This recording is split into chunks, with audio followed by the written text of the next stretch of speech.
आप सभी का स्वागत है हमारे YouTube चैनल नौजवान भारत एकेडमी पर।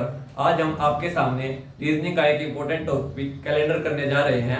जैसा कि हम हर एक कॉम्पिटिटिव एग्जाम्स में देखते हैं कि 1 से 2 क्वेश्चन कैलेंडर से उठकर पक्का आता है, तो आज हम ये 1 से 2 क्वेश्चन पक्के करेंगे। तो आइए हम अपना टॉपिक कैलेंडर शुरू करते हैं। लीप ईयर में 366 डेज होते हैं और एक नॉर्मल ईयर में 365 डेज होते हैं। तो हमारा क्वेश्चन कैसे आता है, क्वेश्चन में हमें 4 ऑप्शन मिलते हैं, तो हमें बताना होता है कि इनमें से कौन सा एक लीप ईयर है और कौन सा एक नॉर्मल ईयर है। जैसे कि हमने यहाँ पर 4 ऑप्शंस लिख लिए हैं। वो ऑप्शंस कुछ इस प्रकार है। पहला ऑप्शन है हमारा 1896, दूसरा 1893, तीसरा 1891 और चौथा 1890। तो इनमें से हमें बताना है कि कौन सा एक लीप ईयर है और कौन सा एक नॉर्मल ईयर है। तो लीप ईयर होता क्या है, जिसमें 366 डेज हो। लीप ईयर हर 4 वर्ष में रिपीट होता है।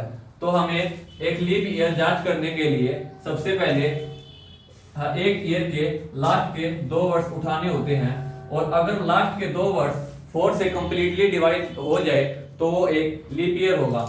जैसे कि 1906 को अगर हम 4 से डिवाइड करते हैं तो ये 4 से कंप्लीट डिवाइड हो जाएगा और हमारा रिमाइंडर 0 आएगा।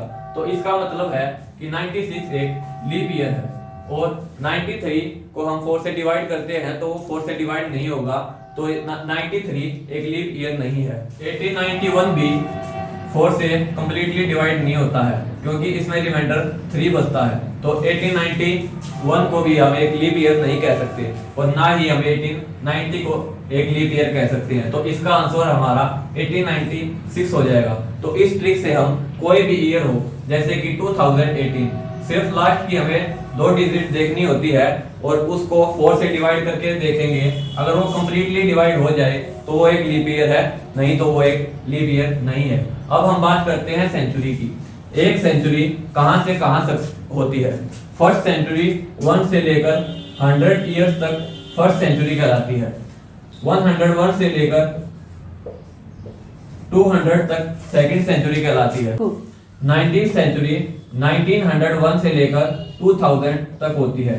जो ये हमारा 2000 होता है, ये 20th सेंचुरी में काउंट होता है। 21st सेंचुरी 2001 से लेकर 2100 तक होती है। जो हमारा ये 2100 ईयर है, ये 21st सेंचुरी में काउंट होगा। कुछ क्वेश्चंस ऐसे पूछ ले दिए जाते हैं कि किस तारीख को कौन सा दिन था। तो हमने नीचे कुछ डेट्स लिखी हुई है। 15 अगस्त 1947, 26 जनवरी 1950 और 5 फेब 2022।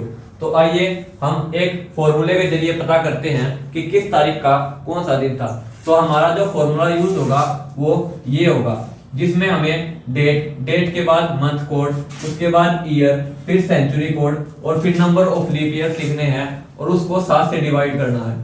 फिर उसके बाद जो भी हमारा रिमाइंडर आए, उस रिमाइंडर से हमें ये पता करना है कि किस तारीख को कौन सा दिन था। तो हमारा मंथ कोड कुछ ऐसे ही होगा। जनवरी का 0, फरवरी का 3, मार्च का 3, अप्रैल का 6, मई का 1, जून का 4, जुलाई का 6, अगस्त का 2, सितंबर का 5, अक्टूबर का 0, नवंबर का 3 और दिसंबर का 5। इसी तरह सेंचुरी कोड होगा 17th सेंचुरी के लिए 6, 18th सेंचुरी के लिए 4, 19th सेंचुरी के लिए 2, 20th सेंचुरी के लिए 0, 21st सेंचुरी के लिए 6। अगर ऐसे ही हम आगे 22nd, 23rd और 24th सेंचुरी के लिए निकालें तो ऐसे ही 6, 4, 2, 0 रिपीट होते रहेंगे। तो आइए अब हम अपने क्वेश्चन की तरफ बढ़ते हैं। सबसे पहले है 15 अगस्त 1947। तो हमें सबसे पहले डेट लिखनी होती है।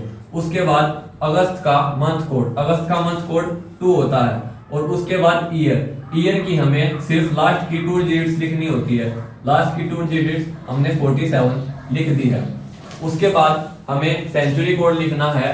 तो 1947 हमारी कौन सी सेंचुरी में आता है, हमारी 20th सेंचुरी में आता है, जिसका सेंचुरी कोड 0 होता है।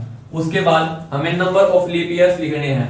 नंबर ऑफ लीप ईयर्स का मतलब 20th सेंचुरी में 1947 जो ईयर है, उससे पहले हमारे कितने लीप ईयर आए हैं। तो हमें पता है कि जो भी डिजिट 4 से डिवाइड हो वो लीप ईयर होती है। जैसे कि 47 से पहले 4 से 44 डिवाइड होगा और 40 डिवाइड होगा और 36 डिवाइड होगा। तो ऐसे तो हमें गिनने में बहुत सारा समय लग जाएगा, तो हम डायरेक्ट कैसे करेंगे, 47 को हम 4 से डिवाइड कर देंगे और उसके बाद जो हमारा क्वेश्चन आएगा वो हमारा नंबर ऑफ लीप ईयर्स हो जाएगा। तो हमारा यहाँ से नंबर ऑफ लीप ईयर्स कितना आ गया, 11। तो हमें सारे को 7 से डिवाइड करना है, तो हम इन सभी को जोड़ करेंगे तो हमारा जोड़ 75 आ रहा है, उसको हम 7 से डिवाइड कर देंगे।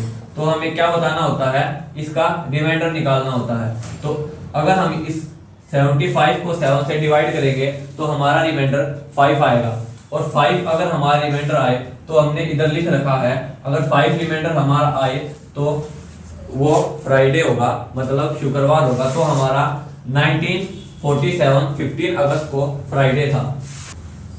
और ये मंथ कोड याद करने का एक आसान तरीका भी है, जैसे कि हम अपना घर का फोन नंबर याद करते हैं, इसको 3 हिस्सों में तोड़ लो। सबसे पहला हमारा हिस्सा 033, लास्ट वाला 035, सिर्फ 2 बढ़ा के लास्ट में लिख दिए। बीच वाला 614 और 11 बढ़ा के 625 हमने लिख दिया है। अब ऐसे ही हम अगले क्वेश्चन पर अपनी ट्रिक अप्लाई करेंगे, जैसे कि 26 जनवरी 1950। तो पहले हमें डेट लिखनी होती है, हमने लिख दी डेट 26। उसके बाद जनवरी का हमें मंथ कोड देखना है, जनवरी का मंथ कोड है 0, तो हमें +0 कर देना है।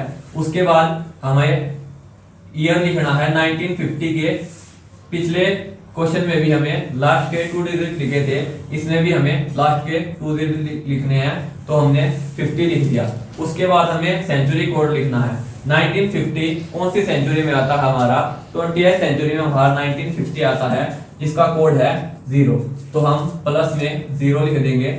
उसके बाद हमें नंबर ऑफ लीप ईयर्स बताने हैं, जैसे कि हमने पिछले क्वेश्चन में किए थे कि 1950 से पहले 20th सेंचुरी में कितने लीप ईयर आएंगे, हमें ये बताना होता है। तो हमें इस 50 को लास्ट वाले 2 डिजिट्स को 4 से डिवाइड करके देख लेंगे, जो हमारा क्वेश्चन आए उतने 20th सेंचुरी में 1950 से पहले लीप ईयर आए होंगे। तो हमारे कितने लीप ईयर आए होंगे, 12। तो हमें 12 को इसमें प्लस कर देना है और उसके बाद 7 से डिवाइड करना है। इसके बाद हम इन सभी का सम कर लेंगे 88/7। सम करने के बाद हमें इसको डिवाइड करना है और हमें रिमाइंडर का पता लगाना है कि इसका रिमाइंडर कितना आएगा। तो हमारा रिमाइंडर ये 84 पे पूरा कट जाएगा, तो हमारा रिमाइंडर 4 बचेगा। 4 हमारा थर्सडे को डिनोट करता है, तो इसका मतलब 26 जनवरी 1950 जिस दिन हमारा संविधान लागू हुआ था उस दिन थर्सडे था। अगर रिमाइंडर कुछ भी ना बचे तो इसका मतलब है कि उस दिन संडे था। रिमाइंडर 1 बचे तो उसका मतलब मंडे, रिमाइंडर 2 बचे तो ट्यूसडे, रिमाइंडर 3 बचे तो वेडनेसडे, रिमाइंडर 4 बचे तो थर्सडे, 5 बचे तो फ्राइडे और 6 बचे तो सैटरडे। अब हम अपनी अगली डेट देखते हैं। हमारे नीचे एक क्वेश्चन बच गया है, इसे अब आप खुद से प्रैक्टिस करके देखें और देखें कि 5 फरवरी 2022 को कौन सा दिन आता है। इसका जवाब आप हमें कमेंट सेक्शन में दे सकते हैं और ऐसी ही और वीडियो देखने के लिए नौजवान भारत अकेडमी के साथ बने रहें। जय हिंद।